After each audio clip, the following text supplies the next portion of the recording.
Me llamo Wu Jin, y si algo he aprendido a golpes en esta vida, es que el amor romántico por sí solo jamás basta.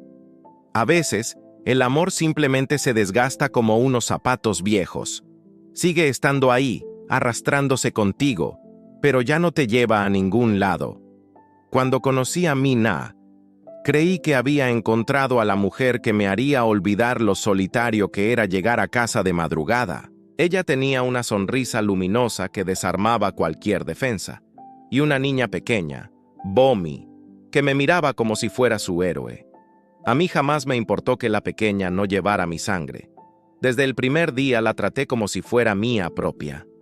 Cada vez que Bomi me llamaba cariñosamente papá con esa vocecita dulce, sentía que todo el esfuerzo valía la pena.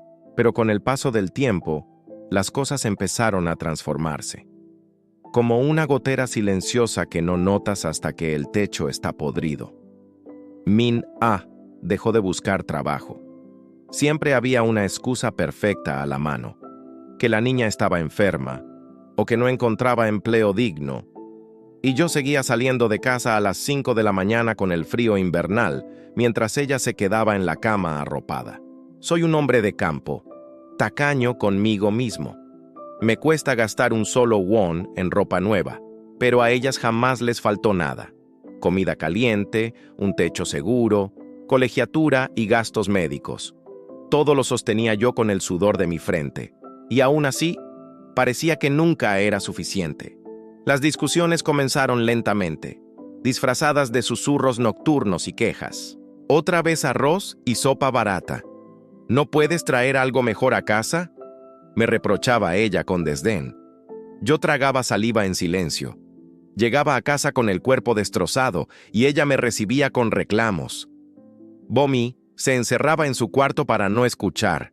Me preguntaba en qué maldito momento pasamos de ser un equipo unido a convertirnos en dos completos extraños bajo el mismo techo. Una noche estalló lo que venía acumulándose desde hacía meses. No aguanté más el peso del silencio y le dije directamente que necesitamos que colaborara, que buscara un empleo, porque yo solo ya no podía cargar con todo el peso de la casa. Mina me miró con desprecio. ¿Y quién se supone que cuida a nuestra hija?, me gritó a la defensiva. Bomi también es mi responsabilidad y los dos podemos organizarnos, le respondí. Pero ya era tarde.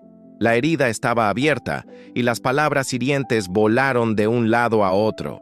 Cada conversación se convirtió en un campo de batalla. Yo hablaba de cuentas por pagar y de deudas. Ella hablaba de su cansancio extremo y de lo que según ella merecía por aguantar la rutina. A veces me preguntaba si toda esta situación era culpa mía.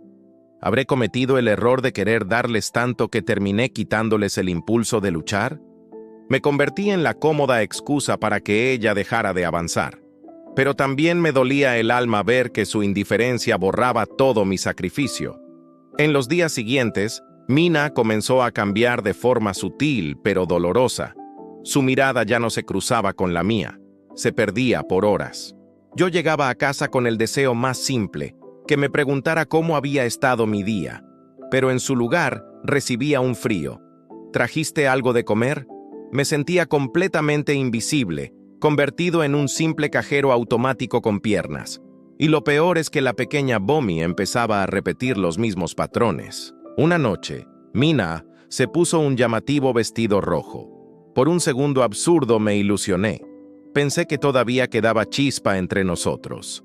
Pero me equivoqué. Era para salir con sus amigas.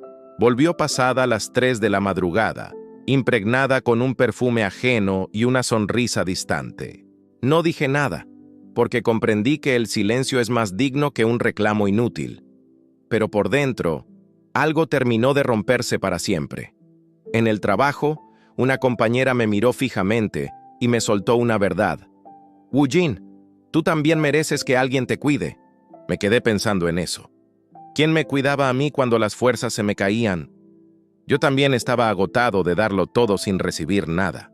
Una tarde, intentando buscar una salida razonable, le propuse que buscara un empleo de medio tiempo. Le aseguré que yo podía encargarme de cuidar a Bomi las tardes que hicieran falta. Mina me miró con una mezcla de burla y ofensa, como si le hubiera pedido que cometiera una locura imperdonable. ¿Y tú qué sabes de cuidar niños?, me espetó con frialdad. Sé mucho más de lo que imaginas, porque me he hecho cargo de ella desde el día en que tú decidiste cruzar los brazos, le contesté con firmeza. Esa noche dormimos dándonos la espalda. El silencio entre nosotros ya no era una pausa incómoda, se había convertido en una costumbre pesada y asfixiante. Y fue precisamente en ese aislamiento donde comencé a escribir. Necesitaba volcar en un cuaderno todo lo que se acumulaba en mi pecho. Min-ah tenía una habilidad peligrosa. Sabía perfectamente cómo darle vuelta a las situaciones para hacerme sentir culpable por cosas de las que yo era la única víctima. Me repetía una y otra vez que yo era un insensible, que no tenía idea de lo difícil que era ser madre y que le exigía demasiado. Y yo, un hombre cansado que se levantaba antes del amanecer, empezaba a flaquear y a dudar de mi propio juicio. ¿Será cierto que estoy exagerando?, me preguntaba mirando al techo. La veía tirada en la cama viendo videos en su celular hasta las 10 de la mañana, mientras yo ya llevaba horas trabajando bajo la presión de las deudas. Esa contradicción encendía en mi interior una rabia silenciosa, una furia sorda que no gritaba en los pasillos, pero que me quemaba las entrañas. Cuando la tensión era insostenible, se ponía un vestido ajustado, se acercaba con una falsa dulzura. Me acariciaba el cuello y me preguntaba por qué peleábamos. Y yo, como un completo idiota, caía en la trampa. Me derrumbaba porque en el fondo todavía la deseaba, porque todavía me dolía quererla. Pero apenas terminaba el momento de intimidad, el hielo volvía a cubrirlo todo. «No me presiones tanto. Estoy haciendo lo mejor que puedo», me susurraba dándose la vuelta para dormir. Mientras tanto, en las pocas ocasiones en que salía con sus amigas, se tomaba fotos sonrientes y despreocupadas, disfrutando de una libertad que a mí me estaba negando. Y cuando yo me atrevía a reclamarle algo, su respuesta era siempre la misma. «Si tanto te molesta, ¿por qué no te vas de aquí?». Esas palabras se clavaban en mi pecho como cuchillos envueltos en terciopelo.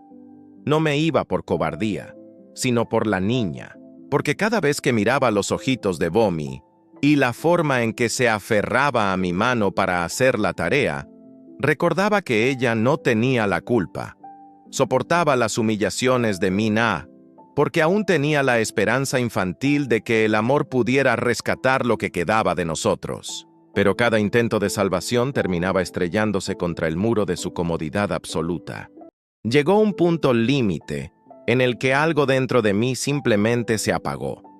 Durante años había creído que el amor consistía en aguantar en silencio, en cargar con todo el peso del mundo sin soltar una sola queja, y en disculpar conductas que destruían mi dignidad como persona. Una mañana cualquiera, la rutina cambió de forma drástica. Como todos los días, me desperté antes del amanecer. Pero a diferencia de mis costumbres anteriores, no preparé el desayuno para dejarlo listo junto a su cama. Me serví únicamente una taza de café negro y me quedé mirando la ventana, sintiendo cómo el frío de la mañana ya no dolía tanto. Mina se levantó horas más tarde, arrastrando los pies y bostezando con pereza. Al ver la mesa vacía y notar que no había atendido sus caprichos habituales, se detuvo en seco con el ceño fruncido.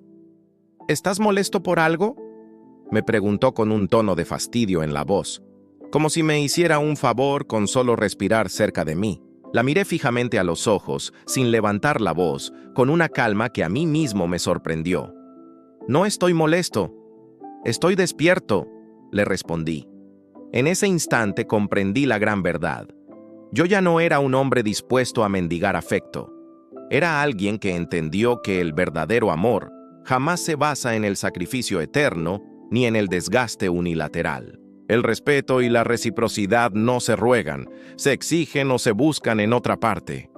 Mina rompió en llanto al instante, utilizando el recurso de las lágrimas fáciles para intentar doblegarme, tal como lo había hecho tantas veces antes. Me suplicó diciendo que no sabía vivir sin mí, que yo era su todo, que las cosas podían cambiar si tan solo tenía paciencia. Pero sus palabras ya no tenían ningún efecto mágico sobre mí. Ya no me tragué ese veneno disfrazado de vulnerabilidad. Le respondí con total firmeza que ya no quería ser el todo de alguien que era incapaz de valorarse a sí misma. Tomé la decisión definitiva sin gritos, sin portazos dramáticos y sin insultos que ensuciaran mi salida. Me bañé, me cambié de ropa y recogí mis pocas pertenencias en silencio. Un par de camisas de trabajo, algunas de mis cosas y el viejo cuaderno donde había volcado toda mi alma durante los meses más oscuros. Antes de cruzar la puerta principal, dejé una pequeña nota sobre la mesa de la cocina. Me cansé de esperar, me cansé de mendigar lo que por derecho de pareja debió existir. Me voy a buscar mi propia paz. Sentí una bocanada de aire fresco entrar por primera vez en mis pulmones. Por fin me permitía respirar sin el peso asfixiante de la culpa ajena. Decidí irme a otra ciudad, a empezar una vida nueva donde no estuviera todo esto malo que odiaba de mi pasado.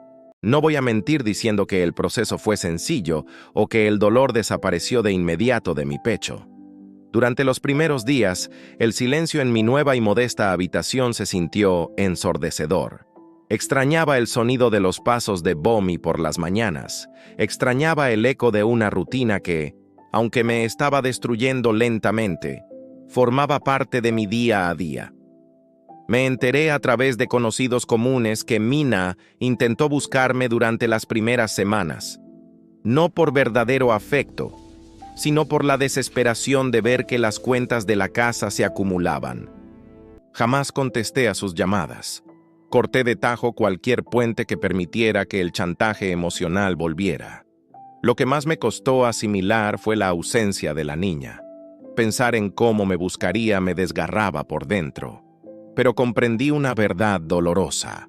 Uno no puede salvar a nadie si en el intento se destruye a sí mismo. A veces, amar también significa saber retirarse a tiempo para no convertirse en cómplice de la propia ruina.